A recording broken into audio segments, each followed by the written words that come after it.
Здравствуйте! Сегодня я вам покажу, что сделать с замиокулькасом во время пересадки и вообще, если у вас большой куст, достаточно мощные корни, как его разделить правильно, для того, чтобы он у вас хорошо прижился и при этом не болел. То есть я сегодня расскажу тонкости, как получить, в принципе, здоровое растение после того, как вы его купили или решили разделить, пересадить. Ну или как-то, в общем, продать. Смотрите, я обрезаю корешки. Дело в том, что это довольно взрослый куст, очень большой, высота его 60 сантиметров, это зензи. И у него, как правило, вырастают огромные клубни. Мы их сегодня будем делить, я покажу, как правильно это делать. Я уже это делала. Также таким способом можно вылечить больное растение. То есть, например, если клубни у вас гниют, я тут недавно получила гниющие клубни, и мне удалось их спасти. Сегодня я расскажу, в принципе, как это сделать, как делить, как правильно сделать так, чтобы они потом после деления не загнили, потому что у многих после деления загнивают. Вот. Почему мы обрезаем корни? Во-первых, основная работа у замиокулькаса это все-таки клубни, поэтому корни как-то они второстепенные и большие, огромные, они им, собственно, и не нужны. Смотрите, я взяла ножик, протрите его чем-нибудь, перекисью водорода или спиртом, просушите, и можно делить чистым ножиком. Вот смотрите. Когда вы разделили клубень замиокулькаса, его можно делить на... Ну, это как картошка, то есть вы помните, ну, кто сажал картошку в поле, для того, чтобы, ну, когда не хватает картошки, помните, дефицит был еще в свое время, не хватало картошки, и чтобы было много, собственно, растений, мы один клубень делили на несколько частей, как правило, максимум на 4, чтобы получить хороший потом урожай. Также и с замиокулькасом, чем больше клубень, тем сильнее его можно разделить. Но я советую все-таки делить на 2 части. Это достаточно хорошо, потому что такой большой клубень потом может дать очень много ростков.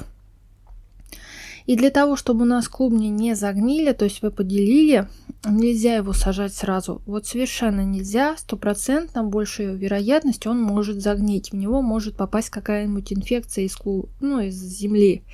Поэтому что мы делаем? Вот вы его обрезали и сушим. Сушим минимум сутки, максимум 2-3 дня. Если у вас клубень загнил, и вы срезали, вот это вот до здоровой части, то обязательно сушим 2-3 дня, лучше 3 дня, лучше под лампами. На солнышке сушите клубни, потому что ультрафиолет, он как обеззараживает само растение, и у вас потом 100% этот клубень не будет гнить. Вот я сушила 1,5 дня.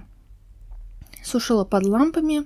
Тот больной клубень, который у меня был, я зачищала, я обрезала до здоровых тканей, я сушила прям, под солнышком. Как бы не критично, но смотрите, чтобы не сгорело само растение, если, сейчас летом может и обгореть, если южное окно, поэтому как бы щадяще сушите. Итак, готовим грунт. Я насыпала торф верховой, нейтральный, хороший торф, и добавляем какие-нибудь разрыхлители.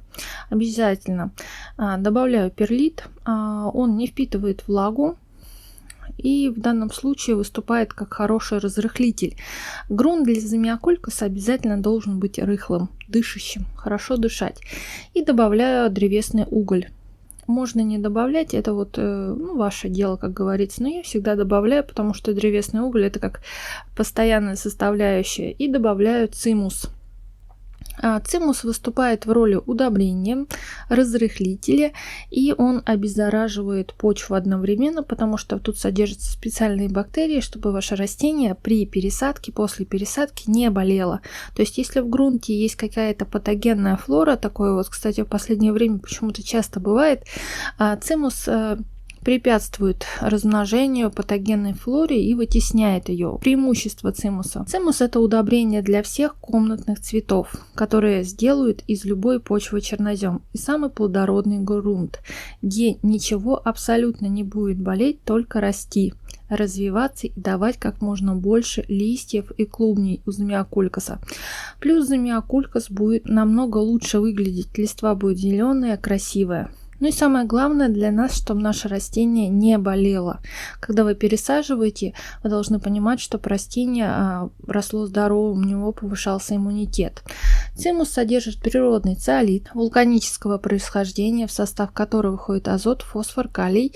Есть вермикомпост, он содержит макро-микроэлементы.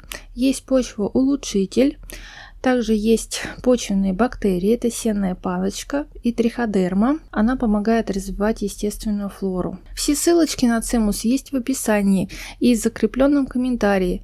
Или можно найти цимус на Озоне или Wildberries по поиску цимус удобрения. Более подробно об удобрении можно узнать на YouTube-канале цимус, как использовать, как работает, из чего делает и как применять. Ссылочки тоже есть в описании, обязательно посмотрите. Итак, пересаживать наше растение мы будем в ящик. Я вообще рекомендую замиокулькасы, если у вас большие, здоровые, крепкие, выращивать в ящиках, потому что им там намного комфортнее. Ящик лучше подбираем высокий, глубокий, широкий. На дно обязательно кладем какой-нибудь дренаж. В данном случае у меня тут мелкий керамзит. Но я бы дала преимущество циолиту, просто у меня дома не было. То есть циолит довольно лучше, преимущество циолита в том, что он впитывает излишки влаги, если вы случайно перелили растение, поэтому если у вас есть такая особенность заливать растение, используйте циолит. Но перед тем, как будете использовать, обязательно пролейте, залейте его холодной водой. Если он держит форму, не рассыпается в глину, значит у вас здоровый, хороший циолит. Используем его. Итак, грунт мы весь перемешали, он у нас теперь природный, хороший, чернозем, можно сказать, дышащий, главное. И кладем на дно небольшой слой. И ставим наше растение. В данном случае я не учла тот момент, что у меня растения совсем огромные. То есть я покупала взрослые уже растения с огромной мощной корневой системой. Даже то, что мы обрезали, уже говорит о том, что он тут у нас едва помещается. Так что, наверное, через годик нам придется заменить ящик на больше или рассадить наше растение. Вот. У меня получилось тут 6, 7, 8 растений, даже 9. Из них вошло только 6 в этот ящик. Ящик на 10 литров. А вот вошло ровно 6 клубней. Не веток, 6 растений. То есть остальные я посажу уже отдельно в тот же грунт. Грунта мне, кстати, не хватило, я замешивала еще. Еще такой момент, так как мы клубни обрезали, то поливать нам недельку нельзя. То есть вы намочили, я грунт смочила чистой водой. Удобрения я уже не добавляла, потому что в цимусе достаточно хорошее количество удобрений. Потом можно подкормить, чисто побольше фосфора добавить. Хотя в данном случае у меня тут довольно мощная корневая система, и кормить можно уже на появление именно новой листовой массы. Так что можно добавить побольше какого-нибудь азота или стимуляторов. Вот смотрите, у меня остались растения. Даже несмотря на то, что мы обрезали клубни, у меня некоторые не вошли в горшок. То есть растение с большой клубнем не вошло даже в 800 мл горшочек.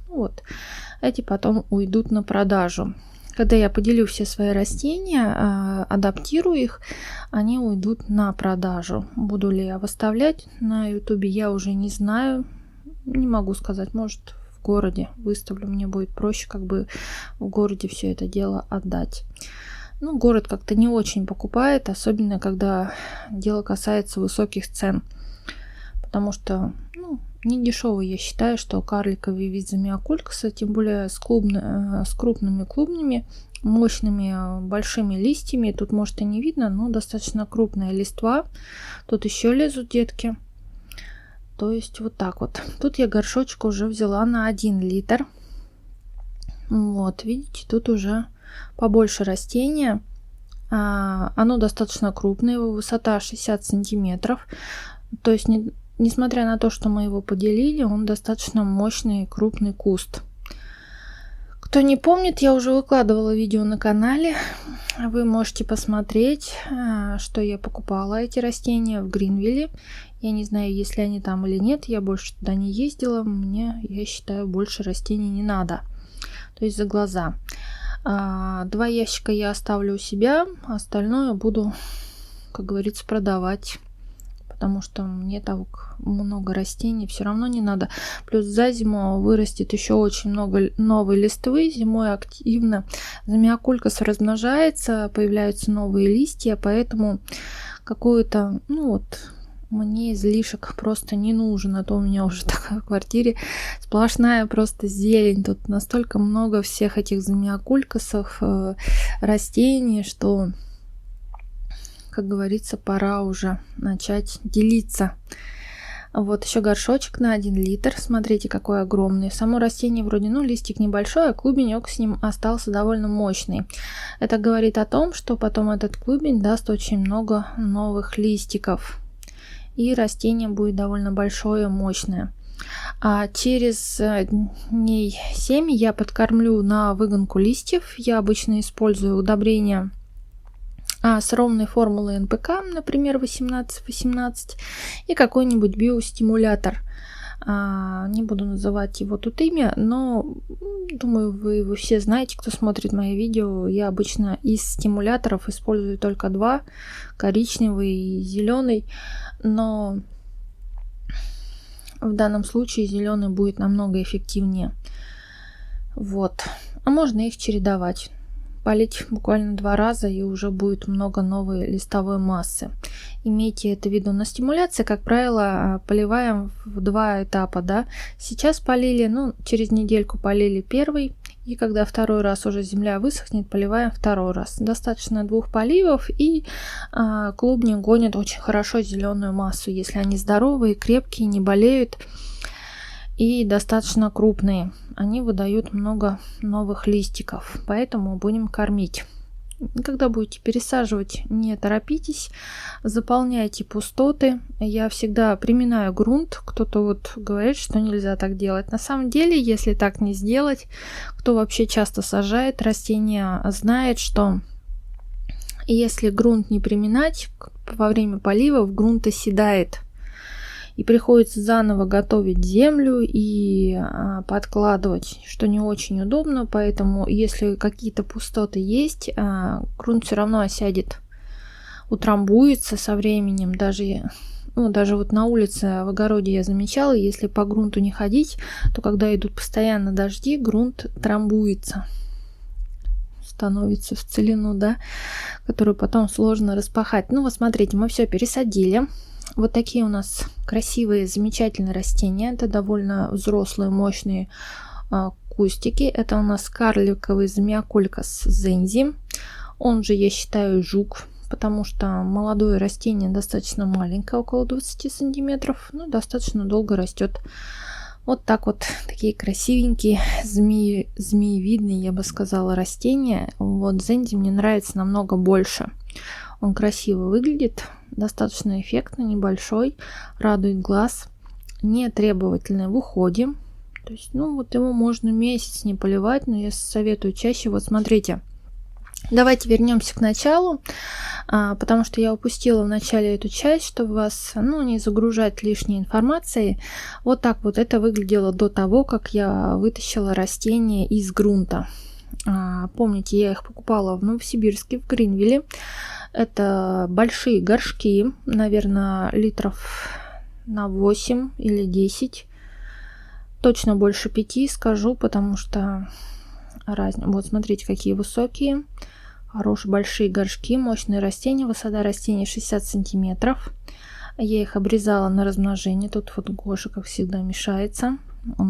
Стоит камеру достать, он тут как тут. Все, снимай меня для красоты. Смотрите. Вот такие растения. И прежде чем, как говорится, мы их будем обрезать, их надо достать. Вот тут есть информация, как их выращивать. В принципе, есть информация о том, что это у нас зензи. Вот написано замиокулькас зензи. Вот зензи, что точно сортовые. В принципе, они сейчас все едут из Нидерландов. В основном основной поставщик в Россию именно Нидерланды России, растений. И самое сложное было достать их из этого горшка. Горшки мне очень понравилось. Я хотела забрать их на дачу, помидорки в них посадить, и поэтому мне не хотелось их резать. Если вы боитесь повредить корни или сами растения оторвать, я рекомендую взять ножницы и разрезать этот технический горшок. Ну, я же мучила его до последнего, колотила, мяла, и растение все же подалось и вышло. В этом деле главное не торопиться. У меня на все про все, вот вы сейчас смотрите видео, которое будет всего 20 минут, я заняла на все это 4 часа на самом деле. Пока вынимаешь растения, где-то полчасика один горшок, полчасика второй горшок, потом треплешь их, потом обрезаешь, сушишь. Все это уходит огромное количество времени, и когда вы смотрите видео с пересадками, то вы должны понимать, что это огромный просто труд, огромное количество времени. Вот смотрите, некоторые корешки подгнили. Тут может еще такой момент я залила. Я не умею работать с субстратом кокосовым. Тут кокосовый субстрат, они в кокосе выращивают свои замиокулькасы. И он довольно интересно намокает. Не как вот торф верховой нейтральный. Он вот так вот воду не держит. В плане выращивания замиокулькаса все-таки торф верховой нейтральный, он намного лучше, чем вот кокос. Кто-то грунт смешивает со шметками рисовыми или еще с чем-то. Вообще для меня идеальный грунт это торф верховой и добавление каких-нибудь разрыхлителей. Сейчас убираем все это, плюс убираем вот эти вот палки, которые я обрезала на размножение. Их вот лучше сразу вот во время. Их проще ломать. Вот смотрите, аккуратно вот с заломами, чтобы и ломаем. Потому что если мы будем обрезать, мы можем повредить либо картошку, либо еще что-нибудь. А тут либо выкручиваем, либо ломаем. Сначала пробуем сломать, если не ломается сразу. Плюс тут от листика может идти еще листик. Поэтому делаем это все аккуратно. Имейте это в виду. Всю землю убираем. Вот видите, гниющие корни. Тут много, кстати, гниющих корней. Все это лучше убрать. Хотя это как органический продукт. Оно перегниет, конечно, и не будет мешать. Вот у нас, смотрите, какое растение. Все это аккуратно делим. В данном случае, если мы тут что-то порвем или травмируем, то это очень хорошо у замиокулькаса заживает. Поэтому, для того, чтобы зажило, надо промыть и хорошо просушить. Вот, смотрите, сломала картошку. То есть это был полный клубень. Представляете, какое растение? Вообще замиокулькас зензи одно из самых единственных замиокулькасов, именно вот этот сорт наращивает огроменные клубни. Огроменные корни, у него очень длинная корневая система, толстая, мощная. Вот если вы посмотрите классические и раман, и даже варигатный, у него не будет таких клубней, вы никогда не увидите такие огромные картошки вот с кулак. Не бывает у них. Там, как правило, небольшие такие картофелинки. А вот зензи может наращивать даже с 2 кулака. Я имею в виду с мужскую руку, где там будет вот 2 вот огромные вообще клубни. Вот, все убираем, зачищаем. Все это хорошо и быстро восстанавливается. На самом деле замиокулькас очень любит пересадки, поэтому не бойтесь его пересаживать лишний раз, трогать, проверять. Если вы неверно подобрали грунт, если у вас растение гниет, не растет, и вы пробовали его кормить, но он все равно у вас не растет, вынимаем из грунта, проверяем. Лучше пересадить в новый грунт. Замиокулькас очень любит пересадки, поэтому если вам не лень, не сложно, а вам нравится все это, хоть раз в полгода пересаживайте. Замиокулькас вам скажет только спасибо. То есть это такое растение, которое любит на самом деле и подкормки, и пересадку, и солнышко он любит. Но многие же пишут о том, что это неприхотливое растение, можно держать в тени, можно не кормить, можно не поливать, и оно все равно будет расти. Скажем так, расти это в кавычках. Потому что в таких условиях растение может существовать. То есть оно не погибает, оно стоит. вот в такой форме, без света, без солнца, ну, какое-то минимальное количество солнечных лучей, для того, чтобы оно не размножалось, просто вот стояло у вас красивое, зеленое, то есть не желтело. И может не кормить, можно раз в месяц поливать, и оно вот будет просто вот так вот красиво стоять. Но если вы хотите, чтобы оно росло, активно выдавало новые листья, его надо пересаживать, ему надо кормить, давать ему солнце. Чем больше вы всего этого дадите, тем больше он вас будет радовать ростом, листьями, ну и красивым видом. Если вам понравилось видео, поставьте лайк, подписывайтесь на мой канал. Всем пока-пока. Всегда с вами Елена. Второй горшок уже показывать не буду. Пока-пока.